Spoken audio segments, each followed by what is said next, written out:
Hello everyone, welcome back to Age of Nagash, which is a channel dedicated to Age of Sigmar. In this video we're going to have a look at some of the Grand Host of Nagash lists I've came up with. Now, unlike the previous videos I've done about Legions of Nagash lists, this one's actually going to have 3 in them, and 2 of them are going to include Nagash. So, the first one with Nagash is probably what I describe as a sort of a safe option, or sort of a option you would first try maybe, because it includes Nagash and it's basically built around the first cohort battalion. So to start with, we have our general, who of course is Nagash, Supreme Lord of the Undead. He's got 3 spells. So the first one is Overwhelming Dread, which I mentioned many times. It's pick a enemy unit within 18 inches and that enemy unit is now -1 to hit and -1 to their bravery, and I believe it casts on a 5, which, you know, Nagash is getting +3 to cast. He's going to be getting it off pretty much all the time. The next spell is Spectral Grasp, which again I've talked about this a lot, which is pick a terrain feature within 18 inches of him, and then enemy units within 3 inches of that terrain feature have to halve their movement characteristic, which I've said many times before why I think this is huge, and being able to basically affect your enemy's movement, and when I mean affect it, just cut it in half almost. It's something the enemy's not necessarily going to be prepared for. So this is why I think it's absolutely huge. Like when the enemy, when they want to try and quickly get to the objectives before you can get to, or they want to quickly respond to something, when you're like deploying something in their backfield, or you know, quickly about to take one of their objectives, it's a lot harder for them to react to it just because of how low their movement will be. And then of course the perfect storm scenario, you know, if they've got a lovely big scenery piece in the middle of their whole army, which a lot of their units happen to be around or on, and you put it on that terrain feature, you're basically affecting the majority of the enemy's army, half to the movement, which is absolutely huge, all the way down from things like a lot of Stormcast, for example. They have movement 5 or 4, and then when you half that movement, obviously if they had movement 5, you would half it, and then when you round to a solid number, you actually round down. So if they had movement 5, it would now be movement 2. So now you've got an army like that which moves 2 inches, unless obviously it does like lightning chariot and things like that. And then to the other extreme, you've got things like my Crypt Flare army from a Flesh Eater Courts. The whole army practically moves 12 inches, and I'm so used to that when I'm using that army. That's the biggest part around that army is being able to do loads of more wounds, but the second biggest part of it is how good it is at removability. And I'm used to it, and you know, I basically don't appreciate how good it is anymore, if you like. That's a good way to explain it, because if I suddenly had to halve all my movement to, instead of being movement 12, now movement 6, like I said, you know, that's still not a bad movement, because I'm used to double that.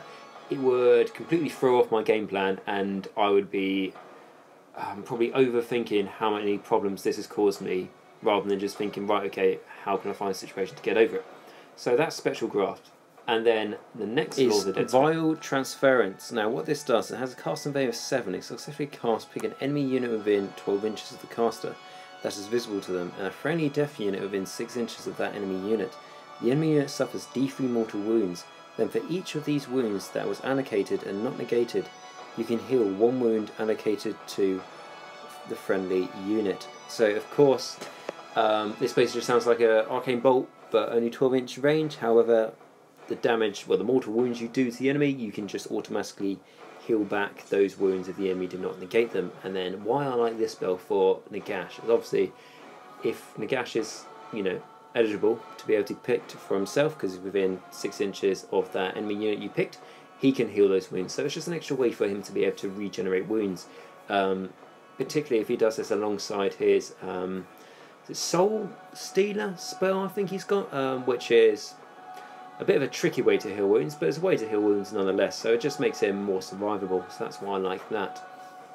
And then that is basically Nagash, and his command ability is absolutely fantastic, because it gives you table-wide rerolls 1s to hit and to save, so this is absolutely fantastic. Like I said, it's absolutely table-wide, so all friendly death units on the table will get reroll failed hit rolls 1 and failed save rolls 1, which might sound quite passive, and you know, it's not all failed hit rolls, all failed save rolls, but if it was, quite frankly, that'd be broken.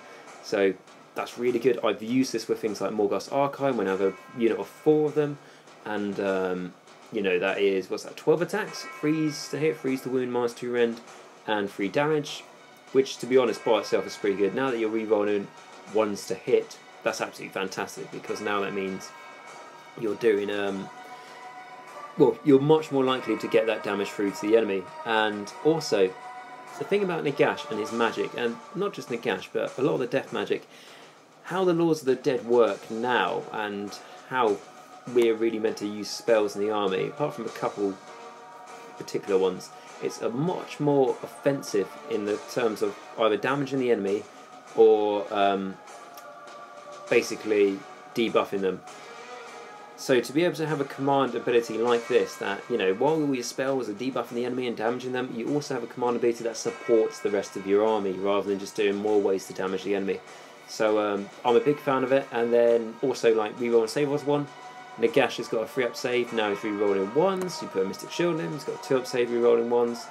And if if Nagash isn't under big threat and you think, I don't really need to put Mystic Shield in, put them on, like your Morghast, and now they've got a 3-up save rerolling 1s, which just makes a huge difference, particularly how they've got 6 wounds apiece.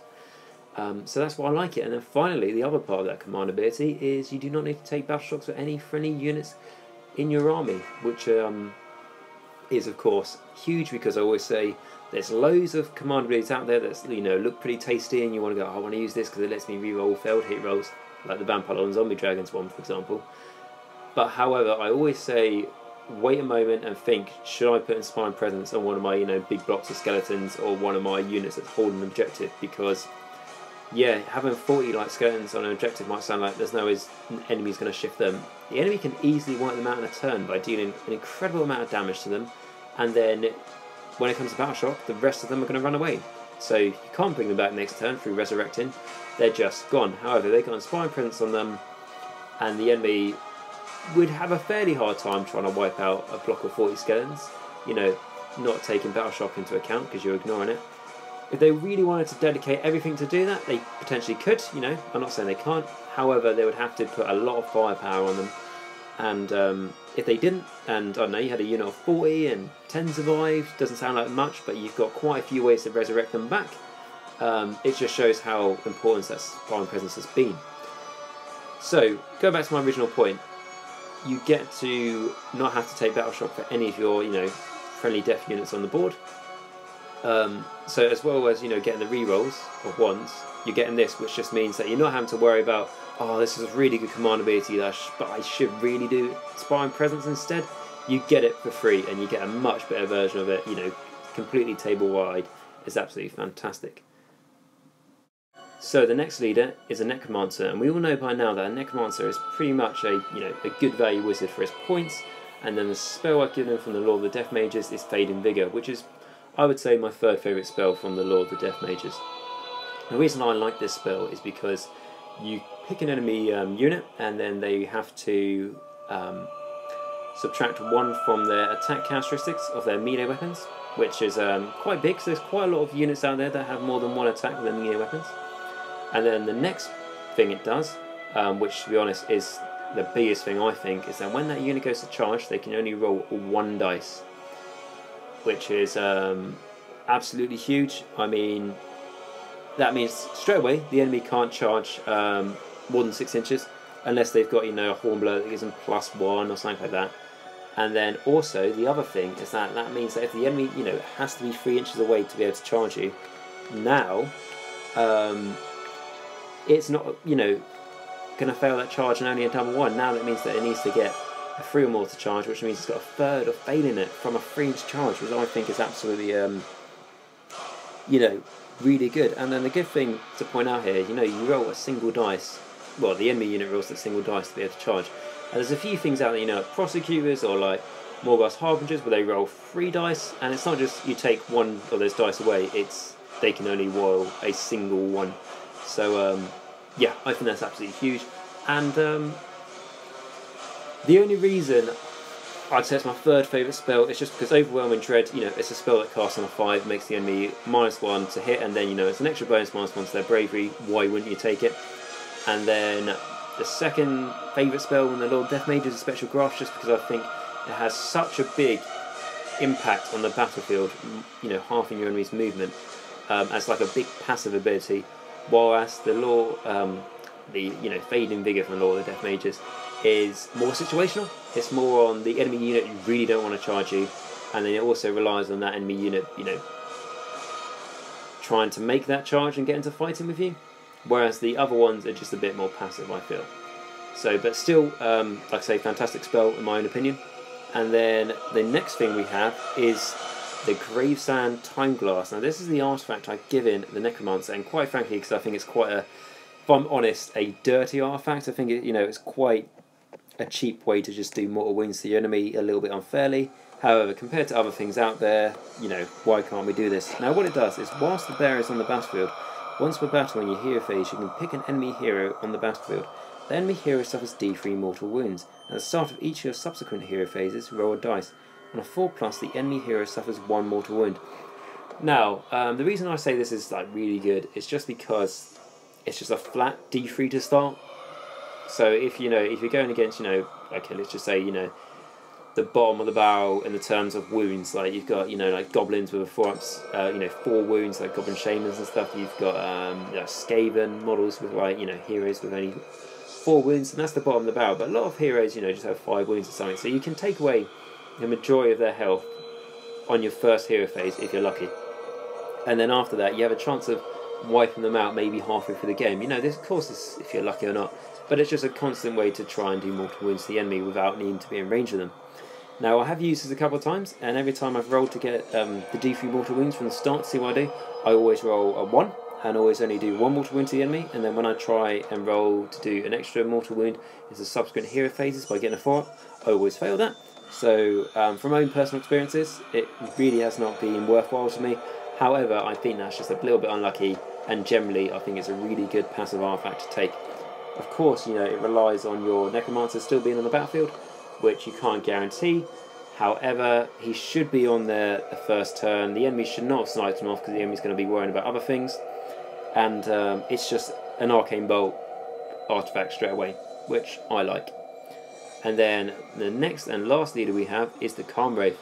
So the reason I like Cairn Wraith is 60-point hero. I think, you know, he is probably our best valued hero in Death, because of 60 points he's got 3 attacks. There's ways for him to reroll you know, his failed hits on those attacks, and then if he gets a 6 to hit, he does just 2 flat mortal wounds instead of normal damage. He costs 60 points, he's only got 4 wounds, but he doesn't take any negatives or positives to his save characteristic. Basically, he doesn't take rend, and he can't have Mystic Shield, or get any pluses or minuses to it, essentially. And yeah, he can fly, he can move 6 inches, he's pretty good. And the reason I like him in this list is because he's got the Balefire Lantern, which makes enemy wizards have to reroll a successful casting if they're within 6 inches of him, which is nice, because you might think, well, the enemy wizard is going to be at the back of the board. There's a lot of like enemy wizard monsters, you know, True Lord Ancients, things like, you know, we want to go really big, you know, things like Alariel and Archaon and obviously Gash and stuff like that, who are going to get in a fight. So it's not as hard as you think to make sure this guy's within 6 inches of those big nasties.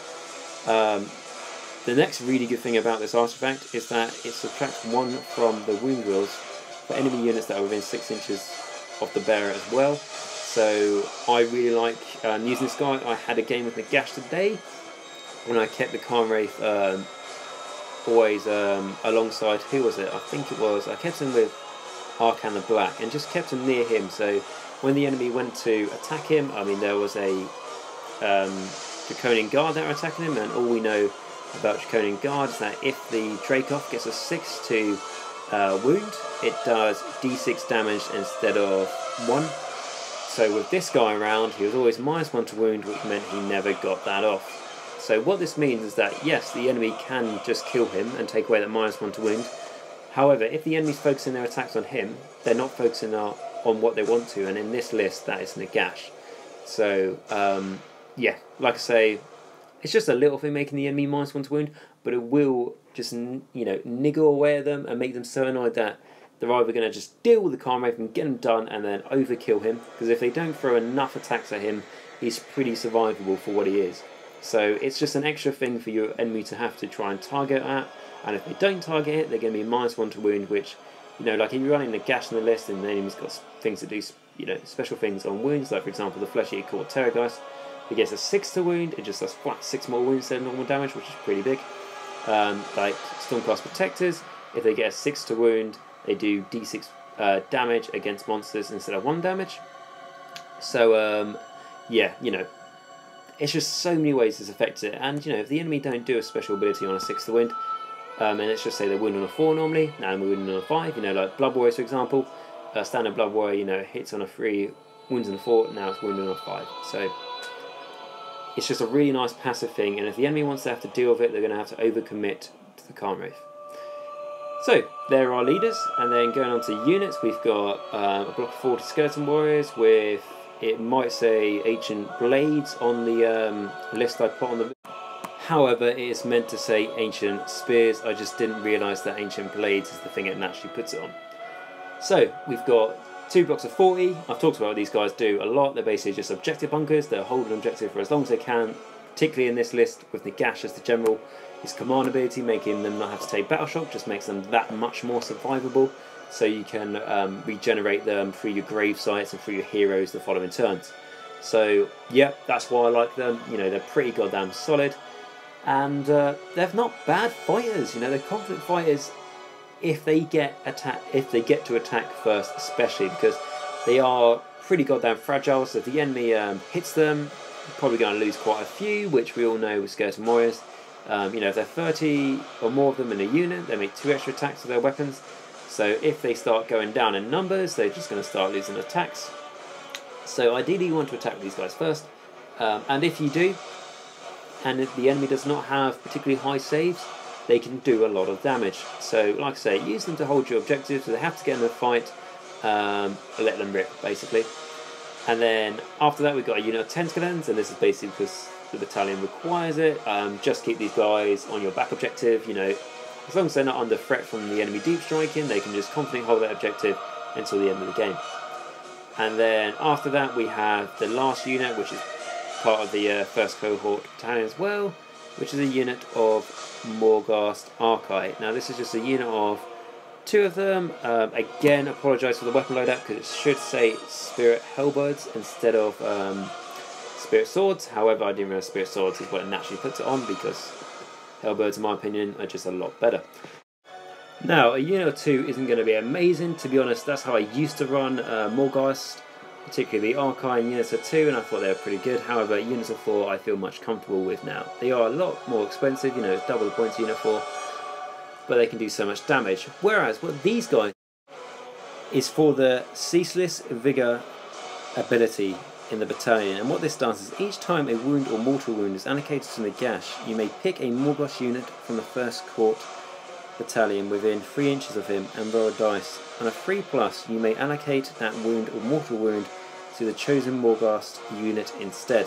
So it's just an extra way to make Nagash more survivable, so even when the enemy just tries to hit them with whatever they have, Gash will be passing on, you know, half the damage to these Morghast, which I think, you know, is particularly nice, particularly how these Morghast Harbingers have a like 5-up save against mortal wounds. So I'm not entirely sure how it would work if you do your mortal wound saves before Nagash passes on this damage, or if it's something.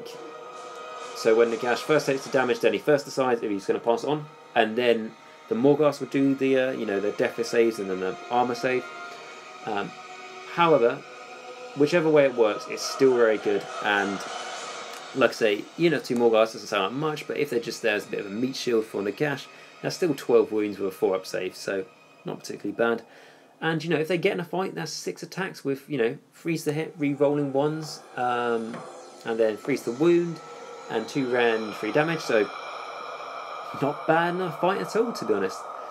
So that's the list, and then obviously we've got the first cohort battalion, so that comes to 1990, so you know, you might get a triumph if you're lucky. If you go to a 5-game tournament, maybe one of your games you'll get a triumph, which, you know, getting a triumph is, I've talked about it lots before, it's good depending on what it is. Obviously reroll failed hits, reroll failed wounds, or reroll failed save rolls once per game for a unit.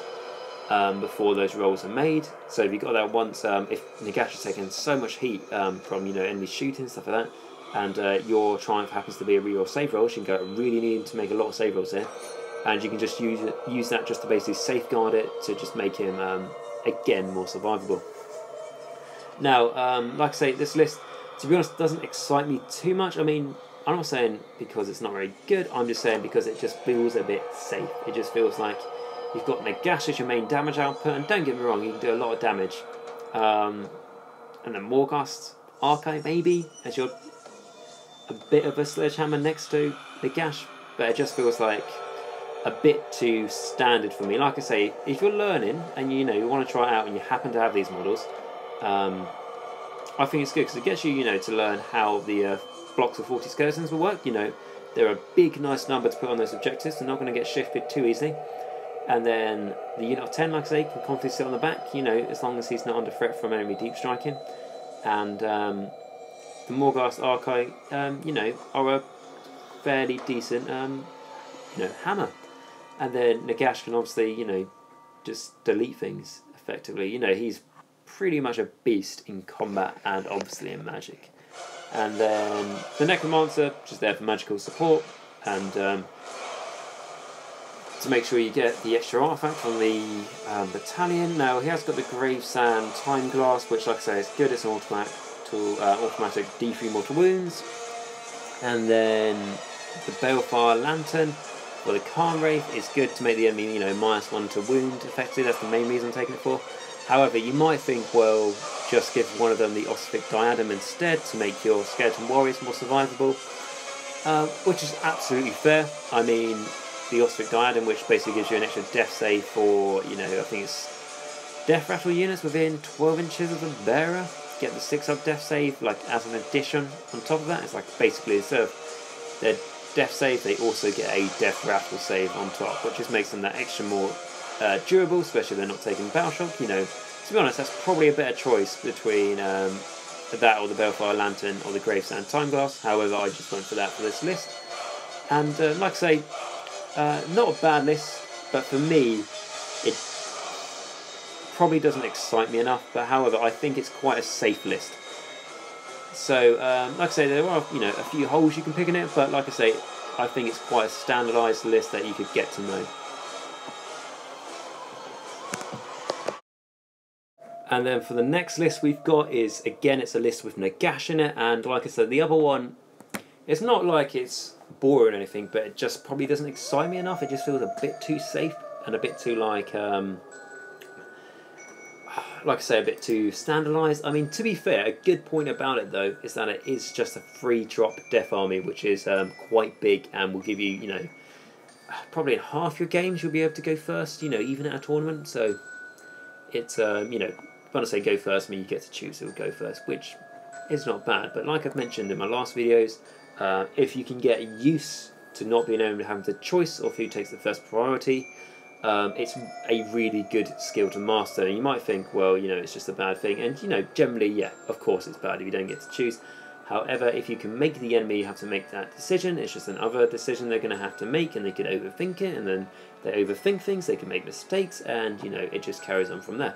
Anyway, back to this other list I've came up with. So, what we've got is Nagash, the Supreme Lord of the Undead. So he's our general again, of course, because he has to be, and I think he's a pretty good general at that. So, the Laws of the Dead spell, he's got the first one, Overwhelming Dread. It's exactly the same as the last list, to be honest. All his spells here are exactly the same as last week. So we get Overwhelming Dread, just to make the enemy -1 to hit and -1 to their bravery. We've got Spectral Grasp, just to half the enemy's movement within, range of that terrain feature.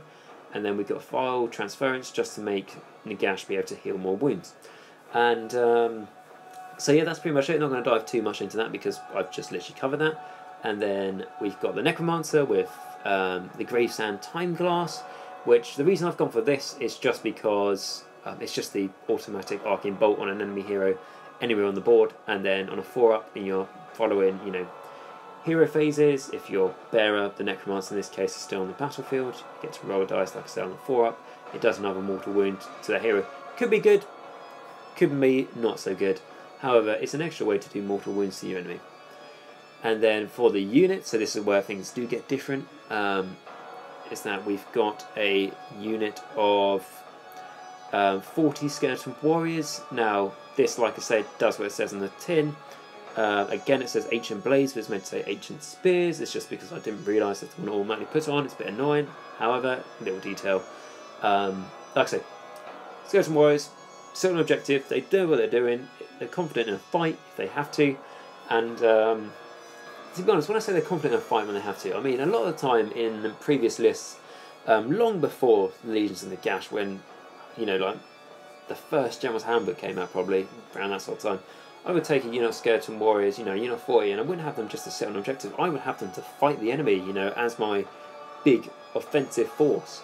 However, they are still like that. You can still put a lot of offensive power into them to make their damage output as high as possible. One of the ways, for example, if you put Van Tail's Dance Macabre from the Necromancer, you put that spell onto the skeleton warriors. In the next combat phase, they get to pile attack twice, which is big. So, said objective holders, but I'm trying to get across that they can be pretty good in the fight. It just depends how good the saves are of the enemy. I mean, when I attacked a unit of 10 Liberators, a few weeks ago, they had a 3-up save rolling ones. I made them do 33 saves from I think it was like 77 attacks, and they took 1 wound. Now that's probably the opponent being quite lucky on his dice rolls, not to get really any. When I mean really any 2s, I mean basically he only failed 1. However, the point is still there that if the enemy's got high armor saves, skeleton attacks unfortunately are just going to bounce off. But if the enemy has got low armor saves, they can do loads of damage, absolutely. But I mainly keep them there as just a objective holding unit. So, and then after them we have our next battle line unit, which is a unit of 6 Morghast Harbingers. Now, they've got Spirit Hellbards. I don't know what it says on their list in front of you. It might say Spirit Swords. However, they have Spirit Hellbards 100% because that is definitely the best weapon. And a unit of 6. Yeah, it's absolutely huge. It's 660 points. Might sound like a complete waste of points. And, you're better spending that on other things. However, I really wanted to have such a huge sledgehammer in this army that the enemy will go, I need to kill Nagash, and then hang on, what the fuck is a unit of 6 of those doing here? So the unit of 6 of those is, how I look at it, is 660 points, yes. But if you looked at it as a monster, as just a single monster model, if there was one out there that cost 660 points, and it had, in the Legions of Nagash army, it would have 24 attacks, I believe. Yeah, 24 attacks. So, like I say, in this monster, it has 24 attacks. They hit on a 3, re-rolling failed hit rolls of a 1 because of Nagash and his command ability. Wounded on a 3, with a -2 rend and a 3 damage. I think we would all take that automatically. 660 points, yes, a lot of points, but you get a lot for it. And then also, if this made up monster also had 36 wounds to go with it, I think I'd bite someone's hand off to get that. Especially how, yes, it's 6 models that make up this, and for each one of those that die, you will, go down attacks. But what that means is not too bad, because like I say, looking at it as a 36 wound monster, and then for every 6 damage it takes, it loses 4 attacks. Which I think is fair. That's a fair sort of, that's a pretty good downgrade such a big monster like that takes. I mean, like, oh no, one's died, alright, still chucking out 20 attacks, they're 3 damage each. Yeah, I just think the damage output is so big from this. And yes, the unit of 6, well, how am I going to get them all into combat? Well, with the Hellbirds, they've got 2-inch range to their weapons anyway. And then, yeah, I know it could be quite hard to try and make sure they're all in range, because 2 inches sounds big, however, it's not the biggest range.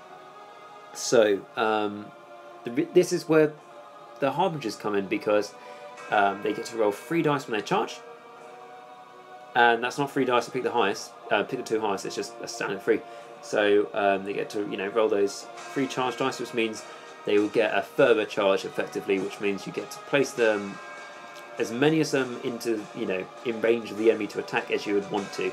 So they should all be able to attack all 6 of them, and if you bring them into fighting with Nagash, or you want to keep Nagash back a little bit and just send these guys in. So you will attack with these guys first. A unit of 6 of these will absolutely destroy things. Doesn't matter if they've got good armor saves. You would generally have to be really unlucky with your attacks. I mean, I used the unit of 4 Morghast Archive today, and I got what was it? I think I was making there's a point when I was making 5 attacks in one go, and I got 1 6 to hit, and then 4 1s, and 4 1s was just like, oh my god, I've only made 1 hit, and then obviously because of Nagash, I'm re-rolling those failed 1s, and then I hit with all of them. So then it was just going to be 1 successful hit, and now it was 5 successful hits just because of re-rolling 1s. Just makes that damage output so much more reliable. Okay, so that's them. Like I say, I really am excited by them. To be honest, I only have 4 Morghast, and I wasn't going to get any more.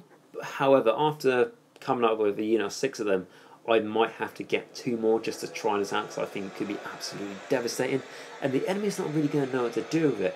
Unless they have, I don't know, 20 Skyfires or something like that, where they can just absolutely nuke the shit out of it. Again, there's not much you can do about it. However, if you happen to fight against an army with, 27 Skyfires, commonly, make the Morghast Archive instead of Harbingers, and then they get that 5 or more win save.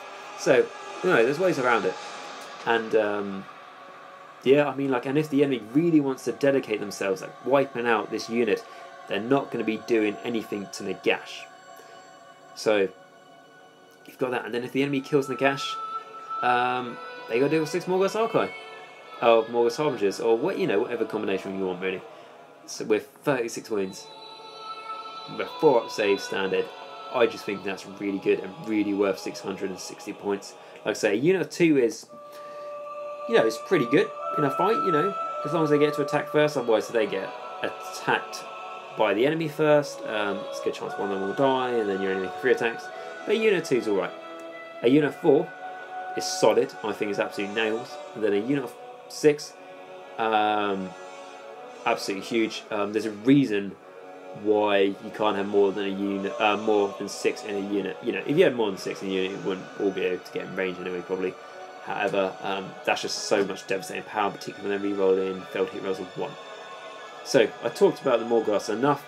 And then for our 3rd battleline unit, as of course Morghast are battleline in a Grand Host of Nagash army if Nagash is the general, which he is.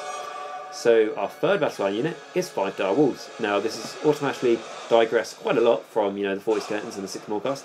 However, this battleline unit is just to sit on your back objective. Like I say, as long as you don't have any threats from enemy flanking and deep striking. And when I mean if you don't have any threats, I make it sound like that's a common thing, like, oh, the enemy doesn't usually be able to deep strike behind you or flank behind you.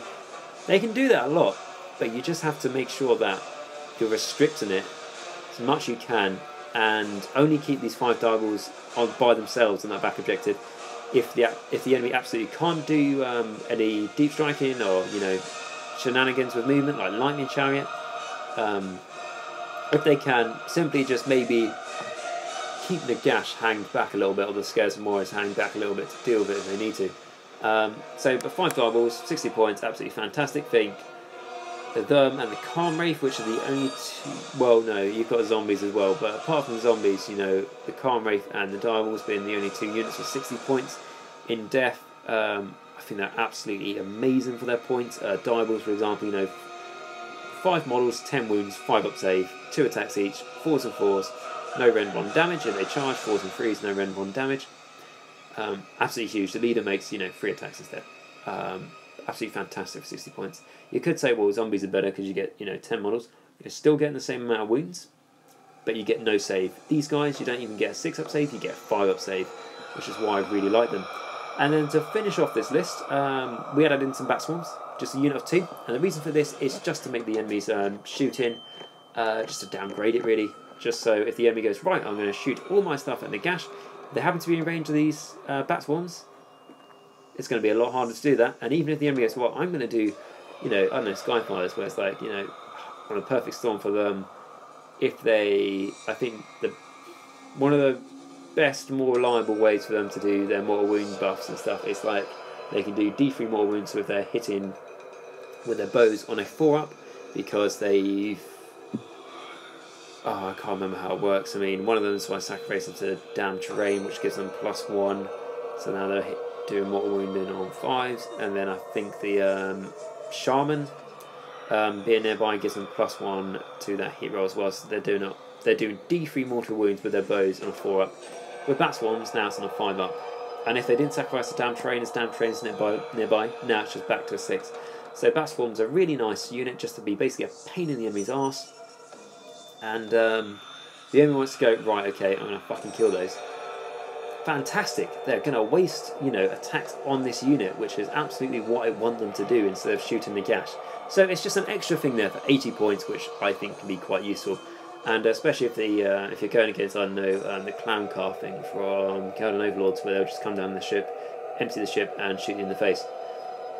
If you can make it so they come down 12 inches within range of the bat swarms, you're making them -1 to hit, which I'm not going to say is going to absolutely save you, but it will definitely help in that compartment. And then this comes in at 1990 points. So, again, you're 10 points under, like the last list. So you might, be eligible for a triumph. I'd say in a tournament, if you're playing 5 games, I'd say 1 out of 5 games, you'll definitely get a triumph. I would say you'd be unlucky if you didn't. And that's just from being 10 points down. So you get a triumph, I'd say for this list, the best triumph you could get is, let's say, reroll failed wound rolls. So, that's once per turn before you roll dice. Let's say, I don't know, we put it on the Morghast. So they've got 24 attacks, hit on 3s, rerolling, failed hit rolls of 1. And then, say you make, a decent amount of them. Let's just say, you make 20 of them, which is, maybe around the average. And then you go, I'm, rolling to wound now. I only need a 3, but, I'm not re-rolling anything. If you want to go, fuck it, I'm just going to use this once per game re-roll to wounds, because you really want to kill that enemy unit. In this scenario, that's like how many hits you made re-rolling all failed wound rolls, and then with -2 rend, the enemy's probably not going to save against much of that. 3 damage apiece will just absolutely delete things. I mean, you can forget Curse of the Years, because this thing will just probably do it more reliable. So again, that's why I really like it. And I mean, when I had a unit of 4 of these attacking today, they were attacking a lot of I can't remember what berserkers they were, but they were the twin axe berserkers with fire slayers. And there's quite a big unit of those on an objective / holding objective, and I attacked them on Morghast Archive, and the fire slayers still outnumbered me on that objective when it came to the end of the turn. And then it was like, okay, battle shock. So yeah, like you lost like 12. Now, are those 3 that are left there going to run away? And they did. So even if they don't wipe out the enemy unit you're attacking, you can guarantee that battle shock will. So yeah, I think they're absolutely fantastic for what they do, and I'm really excited to use a unit of 6 of them. I think that'd be absolutely fantastic. I might have to proxy that at some point just to see how good that actually is. So yeah, with this list, it's a bit, like I say, it's less standardised as the previous list. I can imagine I'd probably get more criticism for this list, as it's a bit... you've only got 1 block of 40 skeletons in the army, so not particularly as, not as good at holding objectives, if you'd like, as the other list. However, this list will just be absolutely good at smashing the enemy units off those objectives, so that's not a problem. There's a good meme going by a guy tapping his head saying, was it, the enemy can't hold the objectives if they're all dead, something like that, which is absolutely true when it comes to this list, as for example, my army today, I had 3 units of 10 skeleton warriors as like my battle line, and then 5 divals as well, which is like, it's an absolute joke when you think you can try and hold objectives to those.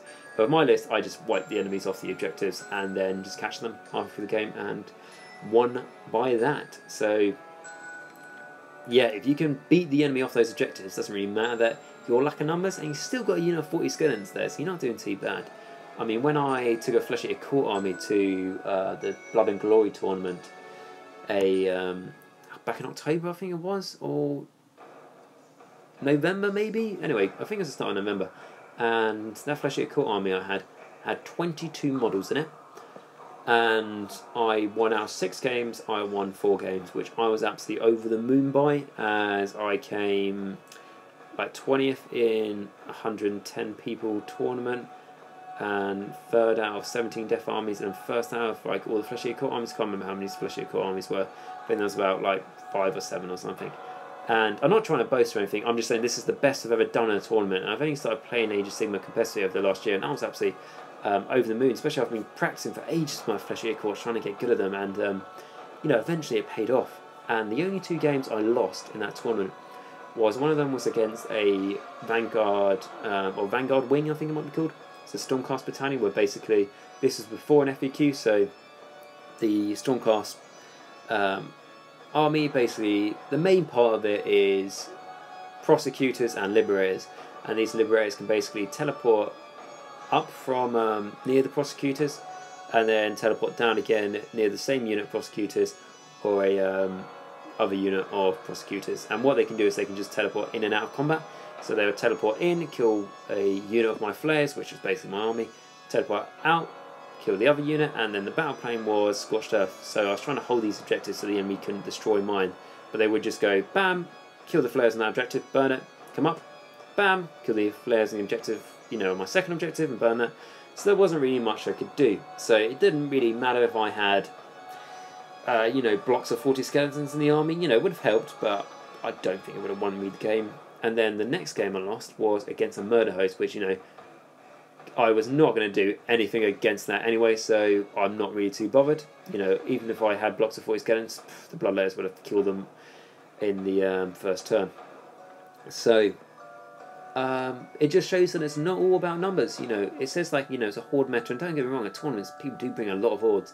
However, you don't need hordes to win, and that's the main point. So yeah, basically, long story short, don't always think like, well, I need, you know, 2 big blocks of 40 skeletons, or, you know, I want to take 3 big blocks of 40 skeletons, because bringing 3 big blocks of 40 skeletons I think is a bit excessive. I mean, you're probably not going to get your points back on all those, unless, you know, you're going against something like a murder host and might give you a stand against chance, but you might not fight something like that. So on average, I think this list gives you everything you need. It gives you your 5 direwolves to hold your back objectives. It gives you your block of 40 skeletons to hold an objective that's quite vital and sort of maybe on the middle of the board. And your Morghast Harbingers and your Nagash Supreme Lord of the Undead is just going to delete everything else and give the enemy loads to think about. Because in the previous list, if I was to go back a bit, the only thing the enemy's really worrying about is the you know, Nagash. And then after he's killed, right, you got a unit of 2 Morghast Archai, and then some Skeleton Warriors, which they can just easily kill away, especially after Nagash dead. You'll be taking battle shock after he dies, because obviously no more command ability. However, in this, you kill Nagash, and then yeah, sure, you have to do battle shock now, and so on. And the Morghast, you know, Harbingers aren't rerolling failed ones to hit anymore, or, you know, Saros 1. But they're still going to do loads of damage to you, and you're still going to struggle to deal with them, especially with how much effort you had to put into killing the Gash. So yeah, this is why it really excites me, this list, and I think it's would be a lot, for me, it'd be a lot funner than the previous list. The previous list is probably, like I say, more standardised. However, this one is I'm much more excited about, and yeah, I mean, a unit of 40 skeletons is your only big unit in this. You know, after that, your other battleline unit is a unit of 6 models, being the Morghast, and then a unit of 5 being the direwolves. However, I would happily try this list, you know, tomorrow if I could, because, you know, if someone wants to say to me this list won't do well, and I'm not saying, you know, it's fantastic, you know, it won't win a tournament or anything like that. However, I would happily take this against any army, and it would probably, you know, lose half those games, but I'd like to try my best. Okay, and then that brings us on to our last list, which is the non-Nagash list, and that's basically how you look at Grand Host of Nagash. You either go, I'm going to go bring the big daddy, I'm going to bring the Gash and try and maximise them out like I've described in the previous lists, or you go, I'm not going to take the Gash, and I'm going to take you know, Death Rattle as the core of this army and really try and buff that as much as I can. As in the Grand Host of Nagash, that's a pretty easy thing to do, and but in order to do that, you need to not take Nagash, so you get access to things like command traits. So to start with, we have our general, which is a Vampire Lord, and this isn't a Vampire Lord and Zombie Dragon, this is a bog standard Vampire Lord on a Nightmare, which is, you know, their steed, because why not, because it's free. Their command trait is going to be Lord of Nagash, which gives death rattle units within 6 inches of the general +1 to their attacks, you know, when they're fighting combat. So yeah, automatically that just sounds really good. I mean, to be honest, there's probably a few other good command traits in the list, but when I read this and I'm just like, yeah, if I'm not taking a gash, I'm just going to maximise on death rattle, so yeah, I'm taking this Lord of Nagash, so I'm probably not even going to read the rest. And then the artifact they have is the Ossific Diadem, which gives that extra like death rattle save to your death rattle models that are within 12 inches of the bearer. So that's important. It's, you know, death rattle models that are within range of it, not units. So after that, we've got the Law of the Vampire spell, which is Soul Pike, and that's basically the idea behind this, because the Vampire Lord is just going to sit amongst the skeletons, and it's not going to be aggressive and move against the enemy. It's just going to stay there. So by putting Soul Pike on an enemy unit, which basically when the enemy unit goes to charge, whatever it rolled to charge, let's say it made a 9-inch charge, for example, you would then roll 9 dice, and then for every 5 and 6 the enemy's taken, it takes a mortal wound, as basically the Vampire Lord has put you know, crystal spikes in the way of where they're charging, and they suddenly just got impaled on them and stuff. So it's a good way to make the enemy think, is this charge necessary? Do I really need to make this charge? I've talked about this spell quite, well, I don't know about quite a bit, but I've talked about it a few times in my previous videos, and I've got more in depth in it. But essentially it's just to maybe deter the enemy from charging, and then if I haven't deterred them, they can take some mortal wounds in return, you know, for their goddamn ambition to try and take down my unit. So, like I say, it's a good way to prevent the enemy, and if the enemy goes, no, that's fine, I'm going to charge, and then they don't end up taking many mortal wounds from it, you still had to make them think about a decision they wouldn't normally have to think about. So, like I say, you're making the enemy have to overthink about things, which could cause them to make mistakes. Like I say, they might not sound like the most friendly way of playing Age of Sigmar, but when you go into tournaments and stuff, you can guarantee everyone will be, you know, playing those mind games against you, so you have to do it against them. And the other good thing about the Vampire Lord is the command ability they have, which is pick a death unit within 15 inches of the Vampire Lord, and that death unit gets to make 1 extra attack with their melee weapons. So again, you can already see when that's pairing up the Lord of Nagash, because then you can make you know, death rattle units, well, a death rattle unit within range of them plus to attack. So then after that, we've just got 2 leaders, which are Necromancers. The first one's got you know, Overwhelming Dread, which I've talked about many times before, and like, what, twice already in this video. It's just because it's so good. Being able to make the enemy -1 to hit, you know, obviously fantastic, and then -1 to their bravery. There's, you know, Deathless, you can make that play on that, you know, Tomb Banshees and Terrorgeist and stuff, but generally it's just going to make them, you know, it's an extra pain they're going to have to deal with in the Battleshock phase. So obviously, Overwhelming Dread, that's what that is, and the Special Grasp is absolutely fantastic at neutering the enemy's movement. If they've got really high movement normally, or really low movement, it's either going to make their really low movement, you know, practically as if they're not walking at all, or, you know, they're just going to have to basically run with most of their moves to do anything. And then with high movement armies, you can guarantee that that enemy's built that army not of like, oh, it happens to move fast. That's one of the main reasons they build it that way. And now they can't move fast and they can move moderately, so now they're like, you know, like I said, with me, with my Flare army, if that was done to me, it would make me completely have to change my game plan. And especially, you know, if you didn't know what Spectral Grasp do, what, you know, particularly at the moment, a lot of your opponents might not know what that does, because, you know, the Legions of the Gash book is new, what makes this spell move, which means that a lot of enemies might not have to have dealt with it yet. So, you know, at the moment we've got a bit of freedom, they won't know what it does. And then even when they do know what it does, and, you know, if they ask you what spells you got, and you go, I've got Special Grasp, and they're like, oh, that's the one that you pick a terrain feature, you know, within 18 inches of your caster, and that makes my units that are within 3 inches of that terrain feature half the movement characteristic. And if you go, oh yeah, that's the one, and they go, oh, okay, and now, you know, now they know that trick. However, now they're going to have to think, right, how am I going to deploy my army now to try and make sure I'm not all focused around a terrain feature, or, you know, I've got to try and be smart here. And then you're just making them thinking about another thing. And again, like I've just mentioned, you can make the enemy overthink about things. They start making mistakes for you to take advantage of. So that's why I really like those two spells. And then we go on to our units. So of course we've got a unit of 40 Skeleton Warriors, because why not? I mean, that's just almost like a standard in a death list, to be honest, because of all the reasons I said. Really good at bunkering, not bad enough fight if the enemy hasn't got really good saves, and can be really durable. But I mean, it can be really durable. However, in this list, as it's the first one in the Grand Host of Nagash I've done, where gash isn't the general, so you will have to put Inspiring Presence on them if you really want them to survive a long time. So after that, we then move on to our next thing in the list, which is 5 dire walls. Now, again, they're there to guard your back objective, but the difference thing here, we've actually got 2 units of 5 dire walls, and the main thing they're going to be used for here is for screening units. So we'll use one to screen the Skeleton Warriors unit, just in case they get charged. The enemy's going to have to deal with these dire walls first before they can attack the skeletons, and if they deal with the dire walls, they kill them.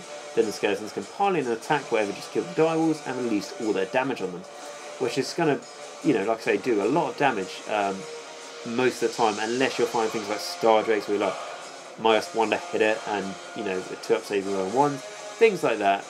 Not just Stormcast, there are other things out there. I always bring Stormcast to mind when I talk about things I don't like to fight. So like I say, we got this 2 units of dire walls for that, and like I say, you use one to screen the Skeleton Warriors, and then you can use one to screen what we also have in the army, which is a unit of 30 Graveguard. Now, Graveguard, I think, are really good.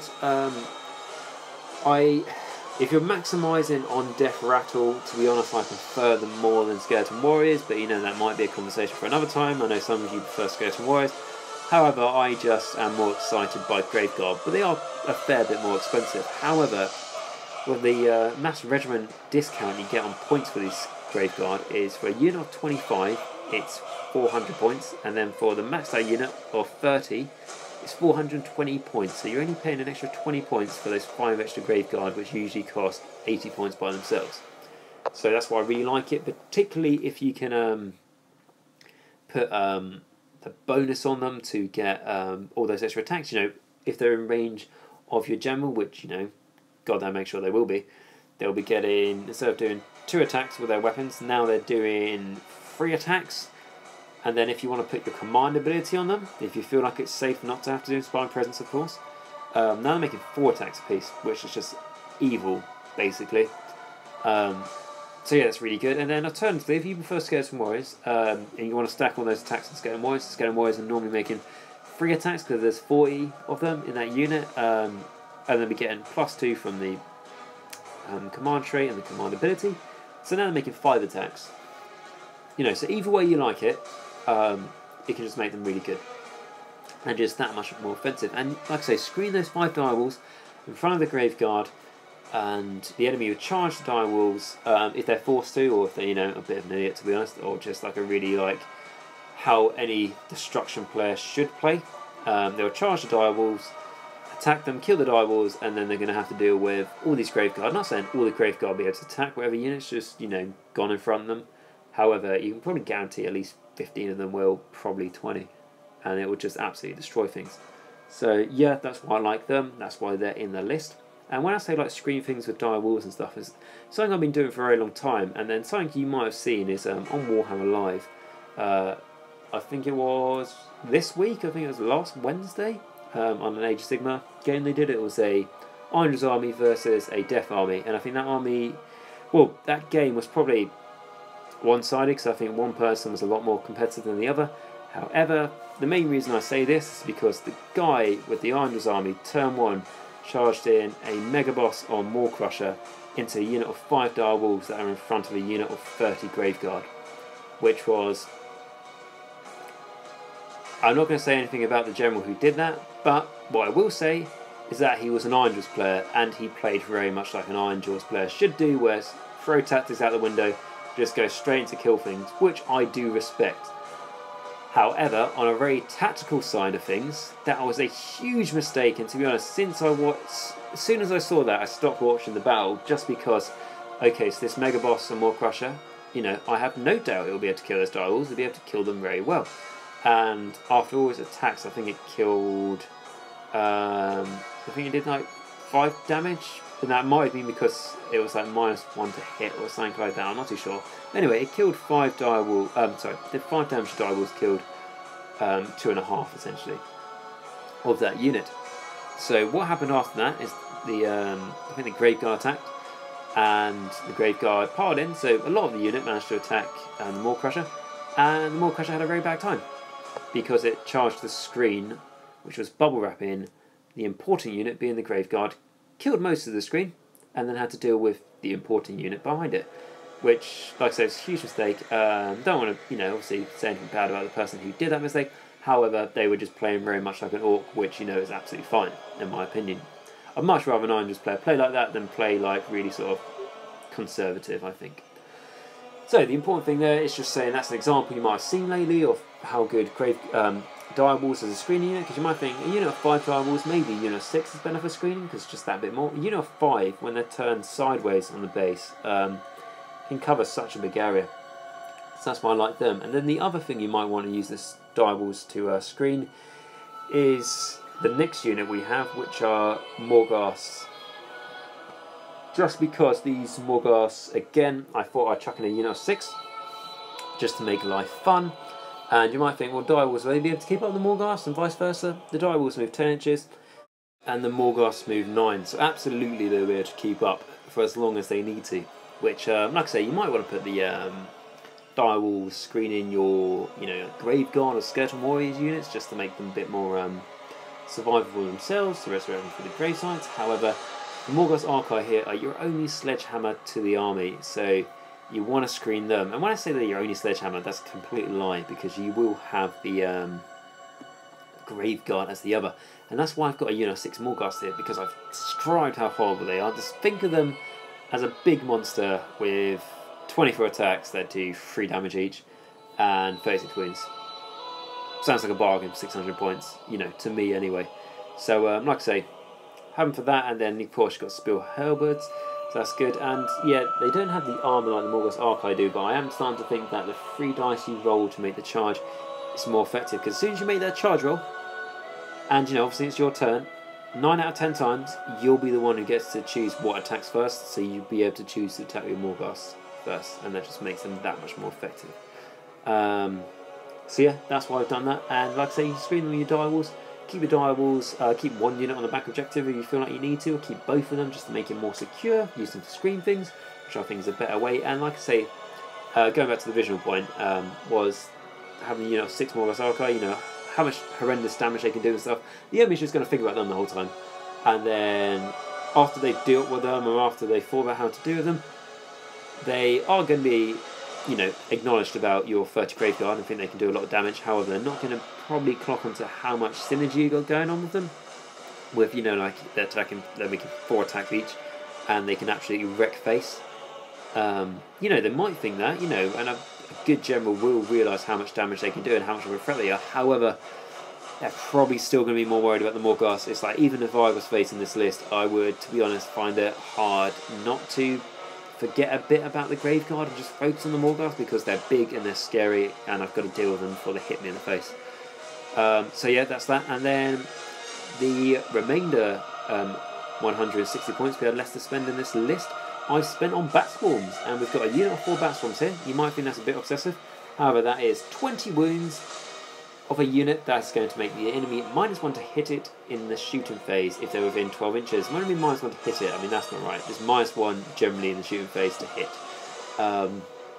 if they're within 12 inches. And why I have a unit of 4 is because a unit of 2, the enemy, once they're dedicated to kill it, they can do it fairly easily, and they will kill them.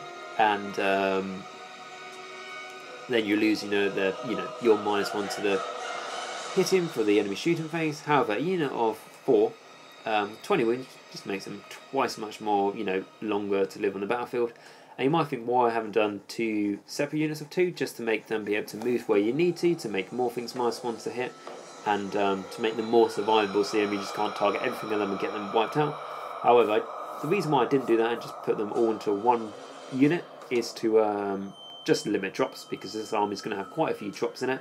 So I just wanted to try and limit the amount of drops that I could.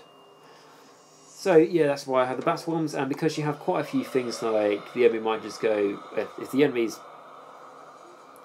I don't want to say if the enemy's really smart, if the enemy can look past your 6 Morghast and you know, you fit a Grave Guard. And the reason I don't want to say that, you know, they're smart to be able to look past them, because they are things they have to deal with. However, if they do and they go, right, I killed the Vampire Lord, that means that you can't do Inspiring Presence, you're losing your extra attacks on your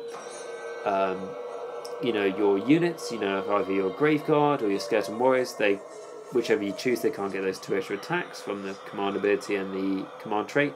If you wanted to put your command ability onto the Morghast, so instead of making 24 attacks, now they're making 30 attacks, which is just absolutely evil in my opinion, and I would really like to see what that could do. They go, right, okay, to make sure that can't happen, I'm going to shoot you Vampire Lord, because he's got 5 wounds. Yeah, sure, he's got once per game healing D6. However, I'm not going to give you the opportunity to do that. So, you know, Skyfires or Raptor Long Strikes, you know, get on it. So, if that is the case, and they just want to get rid of him, that's why the Batsman's there, to try and stop that. Because, yeah, if they take out the Vampire Lord, they take out your General, he's quite a supportive General, the Vampire Lord, in this role. So it's important to make sure he tries to survive by having the Batswans there. Alternatively, you could go, right, okay, I'm going to swap out the Vampire Lord, put in a White King with the shield, just to give him the free up save, just to make him maybe a bit more survivable. And all you're worried about in your command ability is making your Skeleton Warriors or Graveguard get the extra attack, which the White King can do instead of the Vampire Lord, because he picks a Death Rattle unit within 18 inches to get the extra attack, whereas the Vampire Lord picks a Death unit within 15 inches to get the extra attack, because you're not bothered about making the Morghast get extra attacks because they're just insane already. You could do that. However, I thought putting in the Vampire Lord, yes, he's an extra 20 points, and that means that you've got no chance of getting a triumph because you're 2,000 points. However, you're paying an extra 20 points for a wizard, which, in my opinion, is worth it. And just to go back to the Vampire Lord, the reason why I haven't given him the Everflame Orb spell, which is really good, is just because he's going to be amongst your units. So the Everflame Orb is, you know, you draw that 12-inch line, which does, you know, D6 mortal wounds to any units that are underneath it on a 4 or more, which is really good. But the reason I haven't done it is, like I say, it's going to be amongst your own units. So if he was to draw that line, probably in any direction, he would catch his own unit. So it would be a bit too suicidal, probably. A bit too much friendly fire on that. So yeah, that's why I've done that. And to be honest, this list, I think, pretty exciting. I mean, I don't know what I'd rather take between this one and the last list I've done, because they both quite excite me. I'll be happy to take either. I think they could do quite well. I mean, like I said, I'm not saying they can win tournaments or anything like that. I'm not, you know, I've never won a tournament, and I have no intentions on going to a tournament to win it, because with Death at the moment, unfortunately, I'm not saying it's impossible, but it's a bit of an uphill battle. And I'm not saying Death are weak. I think Death are really, really good now, especially the new Vic. I think they're very, very much more confident. However, they just lack a few of the tools that the other armies have, particularly like in being able to snipe out enemy units and stuff like that, and, you know, enemy characters.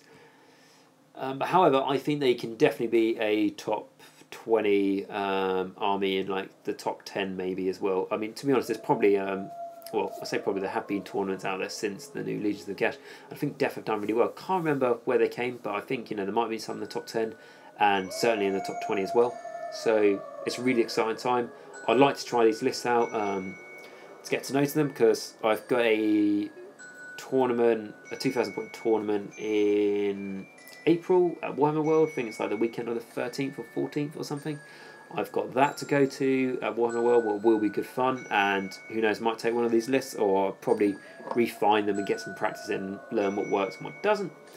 And I've actually got a doubles tournament this weekend coming, so a week today at Warhammer World, what will be good fun. I was trying out the list today.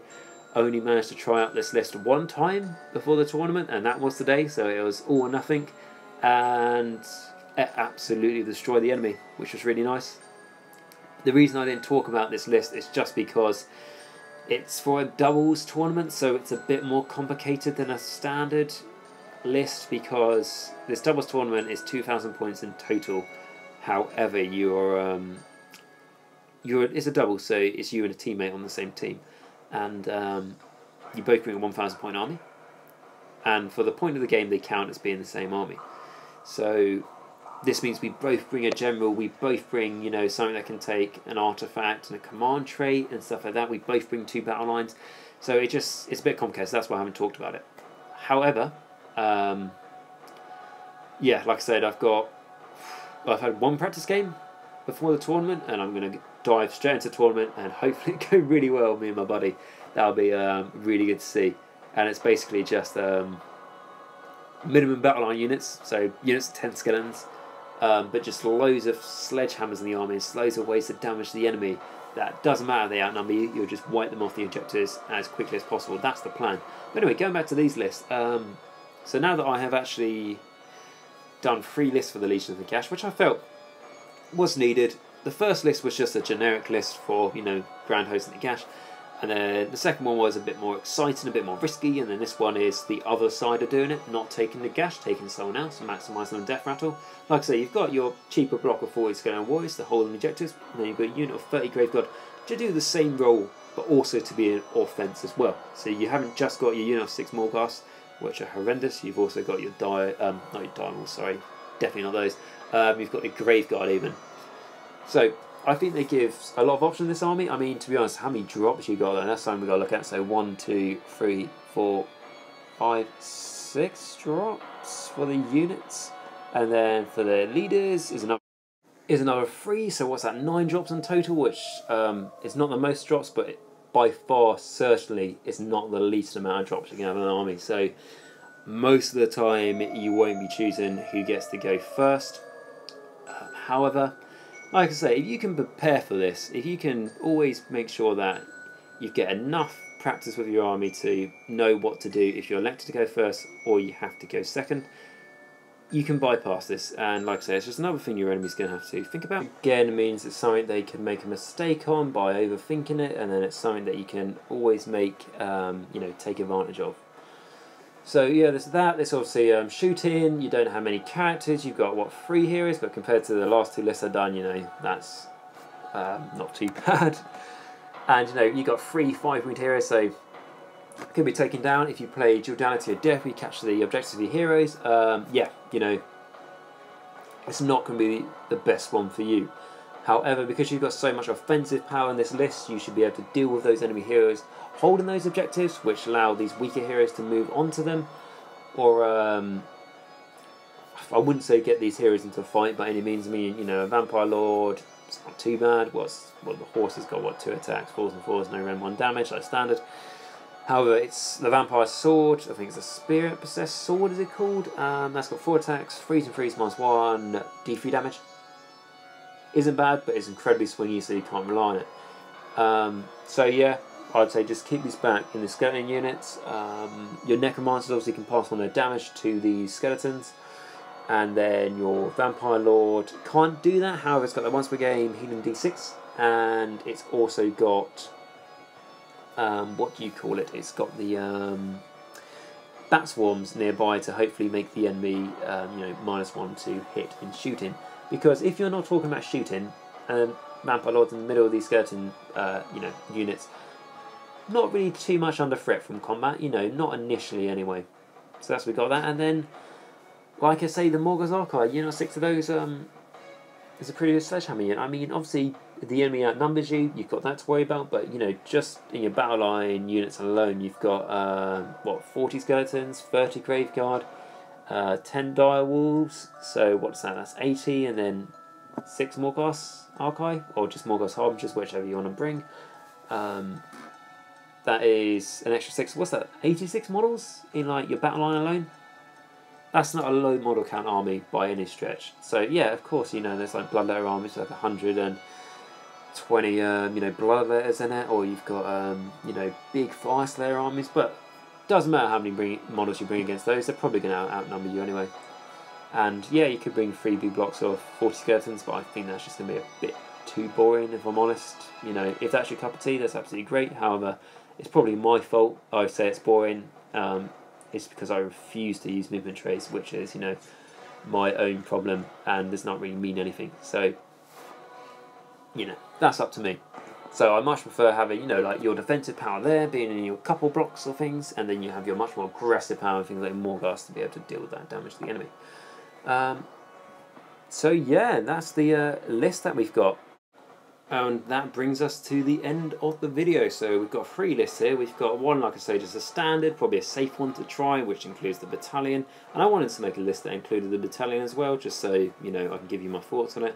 Then we've got one was a bit more of a riskier Nagash list, which is a bit, you know, just a heavy hammer. You know, you've got Nagash, and then you've got your unit of Morghast, just to, you know, wreck the enemy a new arsehole, effectively. And then we got the 3rd list, which is the second option with, when you come to the Grand Host of Nagash, when you first read the first page of it in the book, you come across the decision. Do I bring Nagash and maximise him?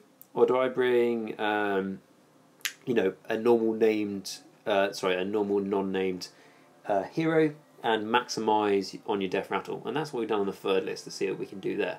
And not just have a really defensive death rattle army, have a fairly aggressive one in the terms of the Graveguard and the Morghast there. So now this actually completes my, the list building I've done for the legions. For the Legions of Nagash, you know, I've done the one for the Legion of Night, I think the first one was, and then the Legion of Blood, Legion of Sacrament, and then the Grand Host of Nagash. Probably out of all of those, you know, allegiances we can take now, the Grand Host of Nagash and the Legion of Night, honestly, they probably are the ones that excite me the most. They're probably the ones that I can do most of. And these lists that I've came up with, I'm not saying they're the most competitive, because, you know, by any means of stretch they're not, because some of these allegiances I haven't even taken the Legion of Sacrament. I've had no games with the Legion of Blood. I've had 1 game with the Legion of Night, and then a few games with the Grand Host of Nagash, which is the one I'm most familiar of. And so yeah, I'm not saying to you that you know, my opinion is absolutely right. Like I've said in the other videos, leave your opinions down below in the comments, and particularly if you've disagreed with anything I said, please let me know in the comments as well, because then we can have a discussion about it, and, you know, so I can learn from you as well, just as much as I'm trying to help you guys out and build in lists. But I wanted to do these lists anyway. Like I say, if I haven't necessarily played with that allegiance, I still wanted to give you my thoughts on it, and just if anything, put a few ideas out there for you guys to maybe go, actually, you know, you like the whole list, which is fantastic, or you just go, I'm not too sure about that and that in the list, but I quite like what you're doing there, so oh yeah, I'm going to take knowledge of that. You know, if that's happened, that's what I've aimed for, and that's absolutely fantastic. But I will do more lists in the future when I get more games in, when I've got more experience, because this is still very new. But I wanted to add, you know, just that more content to the channel to try and just give you my thoughts again, really, because I've reviewed all these allegiances before, but I wanted to, it's one thing reviewing an allegiance and looking through the artifacts and going, oh, that looks fantastic, and then it's another thing trying to build a list around those things and saying why they're good in these situations and how it affects your units in your list. So that basically, like I said, completes the videos I've done regarding the allegiances and the few lists I've done for them. I've also like to say that this is really, you know, after looking at these lists and how to build armies, you know, for the allegiances, has came to me, are, you know, Mortarks necessary in each of these allegiances when you're building an army? And I would say absolutely not. You can theme them around a Mortark, and it's not necessarily a bad thing, but sometimes it can put you at disadvantage. I think some of the Mortarks are better than others in different armies and stuff, like even taking Arcan the Black, for example, in a Grand Host of Nagash list is not too bad. You know, something you might necessarily think about, because you think, oh, Nagash is going to lead that. Arcan the Black isn't too bad as a general on that. But there are some things like, I wouldn't probably want to take Neferata in a Legion of Blood list. Maybe, you know, maybe it could work, but I'd probably rather just take a Vampire Lord and Zombie Dragon, to be honest, in that to be the heavy hammer. Manfred's not bad. However, again, I'd just rather take a Vampire Lord and Zombie Dragon. It's because if you don't take a named character in Death, and, you know, we've got so many, and this is talking about the Legions of Nagash, this isn't talking about Flesh Eater Court stuff. If you don't take a named character The next option is a Vampire Lord and Zombie Dragon. Obviously, it's 440 points. I would say it's one of those monsters out there that's probably generally worth its points as well. You know, it's a very effective model for what it can do, and especially for its cost. And it can have artifacts. You know, it's a big, scary monster of a general that can have artifacts and command traits, which is why we take it. And then if you don't take that, you sort of go all the way down to a Vampire Lord on, you know, Nightmare on foot or whatever, and then below that you've got essentially, you know, White Kings and then maybe a Necromancer, but you know, you wouldn't take a Necromancer as your general. Maybe you would, but I personally haven't done that yet, and I don't know why I would. But a White King these days is just a bit, you know, they're alright. I mean, I think they definitely need to come down in points. For a 120 point model is, I don't see the value you're getting. I mean, yes, you can go, if I take the Legion of Night and have a, you know, a White King in that list, and I have him in my territory, he's got a 2-up save. That's fantastic. What's he adding to the army? I personally don't see it, so I don't like it, especially how that battalion's been nerfed as well. It's just the battalion with the White King in it, which was, you know, the Death March battalion. It's just another reason not to take one. There's better things for 120 points, and if you're like me, when you're building a list, I don't often get to the end of the list and go, oh god, I've got loads of points left, what do I add to it? You know, let's just have some fun. I'm just like, oh, I'm like, you know, 40 points over the 2,000 point limit. You know, bugger, I'm going to have to try and take something out, try and rework it. It would take absolutely ages. I don't usually have extra spare points. To be fair, in the last list that came up with the Grand Host of Nagash, which was the non-Nagash list, I came to it and I was like, I've got, you know, 160 points spare. I added some bat swarms, you know, happened then, but a lot of the time, not like, got 120 points left. Let's add in a White King, you know, for a laugh. I personally don't see it. I think for an extra 20 points you get your Vampire Lord, which I personally prefer. Especially how, you know, the White King no longer has that Infernal Standard, which was the best thing about it. Doesn't have that anymore, so sadly I think it needs to come down to points, or we're not going to see it very often. So yeah, that's pretty much, like I said, those videos recently I've been doing about the list. This is the last one. What I might be looking at doing next is videos on how to get into death, or, you know, good ways, basically, really to start collecting boxes, you know, independent, not just for the Legions and the Gash. I know obviously that's the main one at the moment, but, you know, different ways, you know, things like Fleshy Courts and different Legions, that might be something I'll look at.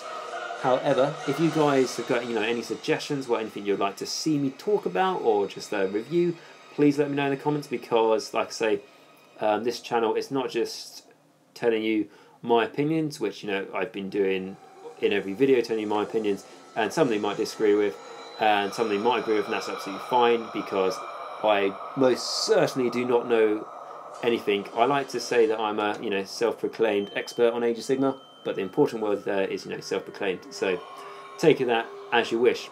But like I was saying, I want this channel definitely to be more about, I don't want to say a debate, that sounds a bit negative, but a conversation. So I will put up my ideas and my thoughts in the videos, and then you guys let me know in the comments if you agree with them, if you disagree with them, and then like how we can both learn from each other.